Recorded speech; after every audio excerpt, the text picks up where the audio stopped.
여러분 안녕하십니까? 2021년 3월 19일 금요일 신문사설 비평을 시작하겠습니다. 먼저 코로나 관련된 사설입니다. 한겨레 신문은 외국인 노동자 코로나 강제 검사 명백한 차별이다. 경향신문은 외국인 차별 논란 자초한 서울시의 코로나 의무 검사 명령에 대해서 비판하고 있습니다. 국적, 인종 차별 행정행위를 즉각 중단해야 합니다. 미국에서 아시아계를 중심으로 차별과 혐오, 살상이 벌어지고 있는 상황인데 한국까지 또 이런 국적과 인종을 차별하는 이런 방역 대책으로 임해서는 안 된다고 생각합니다. 미국의 인종차별 관련된 동아일보는 정오를 멈추라 Stop Hate라는 제목의 사설을 내보냈습니다. 경향신문은 아시아인 혐오 심각성 경고한 미 애틀랜타 한인 피격 사망 사건에 대해서 보도하고 있습니다.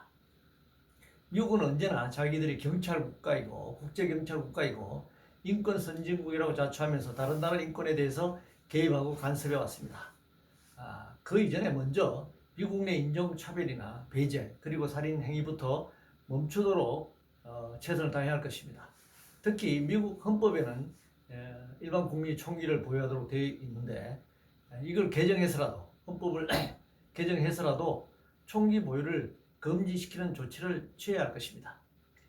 한반도 비핵화와 한미동맹 관련해서 조선일보는 문 정권이 한미 공동성명에 북비핵화 못 넣게 막은 것이다 라는 제목의 사설에서 미국은 16일 일본과 외교 국방장관 회담 성명에서 완전한 북비핵화를 합의했다는 것이죠.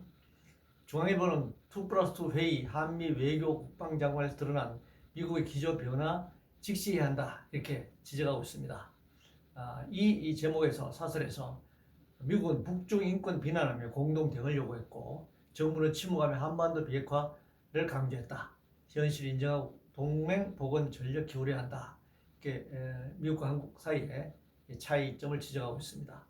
한국경제신문은 미국 반민주적 중국에 대한 선택지 더욱 분명해졌다. 한겨레신문은 중국 견제하면서 북핵 역할론도 주문한 미국. 문화일보는 북비핵화 아닌 한반도 비핵화 맞다는 문정부 큰일 났다. 경향신문은 한미 이견 예고한 2+2 회의 간극 좁힐 외교 노력 절실하다. 이렇게 지금 얘기하고 있습니다. 그러나 우리는 한반도 비핵화 원칙을 분명히 해야 한다고 생각합니다. 북핵 비핵화 원칙은 미국은 남한과 주변 해상 공유에서 언제든지 미국의 전략 핵을 운영하면서 북한을 압박하는 전술을 용인하자고 하는 것입니다. 이는 북한으로 하여금 북핵 무장을 더욱 가속화시키는 결과를 가져올 것입니다. 지금 북핵이 문제가 되는 것 역시 결국은 고립화 전략, 미국의 이 한반도 동북아 지역에 있어서의 북한 고립화 전략의 결과라고 생각합니다.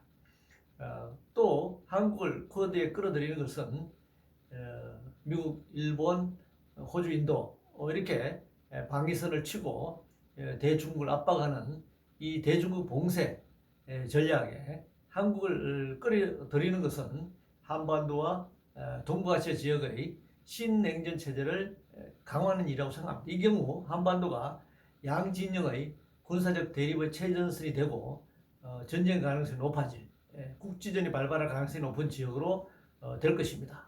이것을 막아내야 된다고 생각합니다. 백신 관련해서 중앙일보는 아스트라제네카 백신 접종 후 부작용 투명하게 공개해야 한다.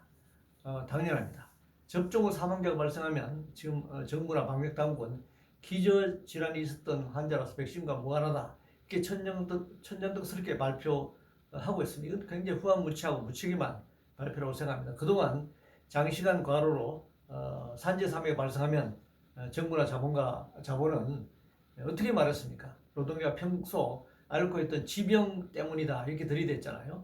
아무리 지병이 있다고 사람이 다 죽습니까? 지병이 있더라도 장시간 과로를 하지 않았으면 사망에 이르지 않았을 노동자가 장시간 과로가 겹쳐서 지병이 악화돼서 사망하는 것 아니겠습니까? 기저질환이 있다고 무조건 사망합니까? 백신을 투여했기 때문에 기저질환이 악화돼서 사망한 거죠. 그렇다면 정부 방역 당국이 그 사망에 대한 책임을 져야 하는 것이고 겸허하게 백신 접종 결과 사망했다라고 말해야 하는 것입니다. 그런데 무관하다. 이렇게 말하는 것, 이건 정말 문제가 많은 그런 이 백신 접종과 정부의 대책이라고 생각합니다. 종부세 관련해서 동아일보는 종부세 주택 5.6배 증가, 13년 제자리 9억 원 기준 손봐야 한다라는 제목의 사설에서 공동주택 공시가격이 19.1%나 오르면서 중산층의 1주택 보유자 가운데 새로 종합부동산세를 내야 될 가구가 많다는 것입니다. 매일경신문은 들쭉날쭉 공시가격 인상 납득시켜 보유세 저항 막을 수 있다. 역시 이 보유세가 증가하는 부분에 대해서 비판하고 있습니다.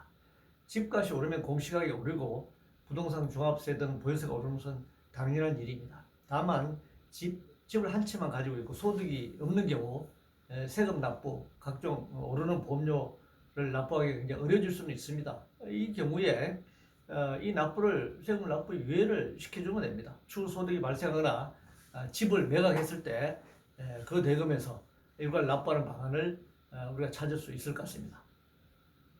부동산 투기 관련해서 조선일보는 눈만 뜨면 여당 투기 의혹인데 이는 맑은데 바닥 잘못이라니. 이거 이해찬 전 국무총리가 한 말이죠. 한국경신문은 자고 나면 터지는 투기 의혹 몰랐다로 덮어지나. 문화일보는 여당 투기 속출, 공기업 감사 캠코더, 인물 막다, 혹세무민 비판하고 있습니다. 권력을 가진 자들부터 부동산 투기가 얼마나 심각한지 이제 무감각한 상태입니다. 아무리 물욕과 탐욕으로 굴러가는 자본주의 사회라지만 정치권 관료 사회까지 이렇게 썩어 문드러졌습니다. 주택 토지 공개념 제도를 적극 도입해야 합니다. 부동산 투기를 통한 불로소득 전액을 국고에 환수하고 만약에 고위공직자가 불법 투기로 이런 부를 축적했을 경우에는 전액 국고로 몰수해야 합니다.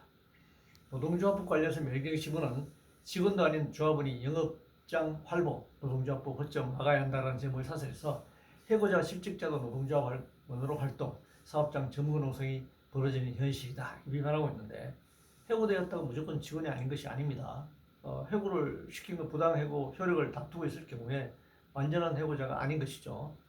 설령 해고자라고 완전한 해고가 됐다고 확정됐다고 하더라도 노조 또는 상급단체, 상급 간부인 경우 당연히 회사 내 노조에 출입할 수 있고 조합원을 만나기 위해 회사 내 출입이 가능해야 합니다.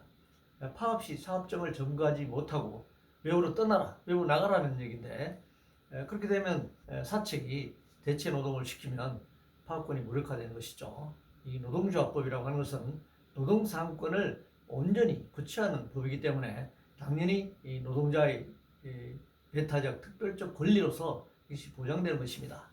우리가 상법에서 회사를 설립하고 운영할 수 있는 법이 상법에 보장되듯이 노동조합법은 노동자들이 단결하고 또 노동조합을 통해서 요구를 쟁취하는 최고의 수단으로서 파업을 행사할 수 있는 그런 권리를 구체화하는 것이 노동조합법이다 이 생각합니다. 청년세 관련해서 매일경제신문은 법인세 더 걷어 청년 일자리 만들겠다니 기업이 봉인가?